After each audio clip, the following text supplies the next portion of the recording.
ప్రతి హిందువు జీవితంలో ఒకసారి చార్ధామ్ యాత్ర చేయాలి అని భావిస్తారు. ఇది కేవలం పుణ్యక్షేత్రాలకు మాత్రమే కాదు, దైవిక ఆధ్యాత్మిక అనుభవానికి కూడా సమానమైనది. ఆత్మశుద్ధి, పాప విముక్తి మరియు పరమాత్మ దర్శనం పొందే విధంగా ఈ యాత్ర ప్రత్యేకతను కలిగి ఉంటుంది. ఈ చార్ధామ్ యాత్రలో మరొక అద్భుతమైన యాత్ర గంగోత్రి యాత్ర. గంగా నది ఉత్పత్తి ప్రదేశం గంగోత్రి. దీనికి సంబంధించిన గంగాదేవి ఆలయం దర్శించి భక్తుల హృదయాలను శాంతిని అందిస్తుంది. ఇక వివరాల్లోకి వెళితే చార్ధామ్ యాత్రలో మనం ఏ రోజున ఏ ప్రాంతాలను సందర్శించుకుంటామో తెలుసుకుందాం. డే 1 చార్ధామ్ యాత్ర. ముందుగా హైదరాబాద్ నుంచి ఢిల్లీకి ట్రైన్లో వెళ్లవలసి ఉంటుంది. ఢిల్లీ చేరుకున్న తర్వాత ఢిల్లీ నుంచి హరిద్వార్కు బస్సులో ప్రయాణం చేయవలసి ఉంటుంది. హరిద్వార్ చేరుకున్న తర్వాత రాత్రి బస హరిద్వార్లో ఏర్పాటు చేయబడుతుంది. డే 2 చార్ధామ్ యాత్ర.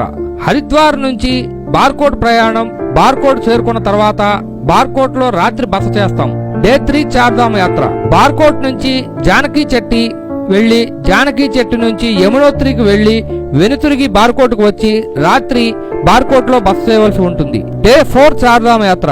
బార్కోట్ నుంచి ఉత్తరకాశీ ప్రయాణం చేసి సాయంత్రం వరకు ఉత్తరకాశీలో ఉన్న ప్రదేశాలు చూసుకొని సాయంత్రం ఉత్తరకాశీలో బస ఏర్పాటు చేయబడుతుంది.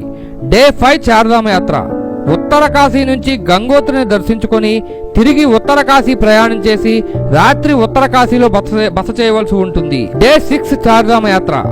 ఉత్తరకాశీ నుంచి సీతాపురం ప్రయాణం చేసి సీతాపురంలోని రాత్రి బస చేయవలసి ఉంటుంది. డే 7 చార్ధామ్ యాత్ర.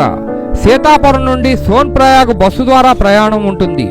సోన్ ప్రయాగ్ నుంచి పల్లకిలు మరియు గవర్నమెంట్ జీబుల ద్వారా కేదార్నాథ్ చేరుకుంటాము. కేదార్నాథ్ లో రాత్రి బస ఏర్పాటు చేయబడుతుంది. గమనిక, 14 కిలోమీటర్లు గుర్రాల ద్వారా పల్లకిల ద్వారా నడక ద్వారా ప్రయాణం చేయాల్సి ఉంటుంది. ఇవి యాత్రికులు భరించాలి. డే 8 చార్ధామ్ యాత్ర. కేదార్నాథ్ నుంచి తిరిగి సీతాపురం వచ్చి రాత్రి బస ఏర్పాటు చేయబడుతుంది. డే 9 చార్ధామ్ యాత్ర. సీతాపురం నుండి పీపుల్ కోటి ప్రయాణం చేసి రాత్రి పీపుల్ కోటిలో బస ఏర్పాటు చేయబడుతుంది. డే 10 చార్ధామ్ యాత్ర. పీపుల్ కోటి నుండి బద్రీనాథ్ కు వెళ్లి స్వామిని దర్శించుకొని సరస్వతి పుష్కరాలను సందర్శించుకొని డే 11 లో పీపుల్ కోటి తిరిగి ప్రయాణం చేసి రాత్రి పీపుల్ కోటిలో బస చేస్తాం.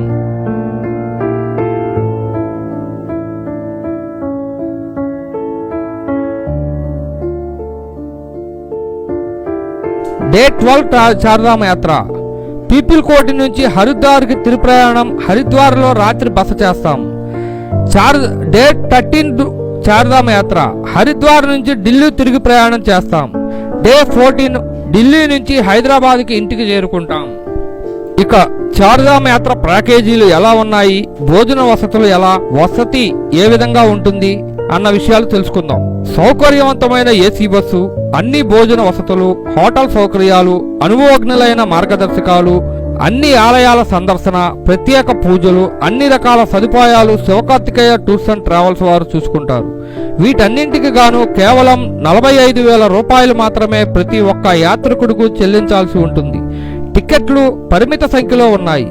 మీకు మరుపురాని అనుభవాన్ని అందిస్తాం. చార్ధామ్ యాత్ర సందర్శించే వారు సంప్రదించాల్సిన నంబరు 7993939194. మరిన్ని వివరాల కోసం మా వెబ్సైట్ని సందర్శించండి.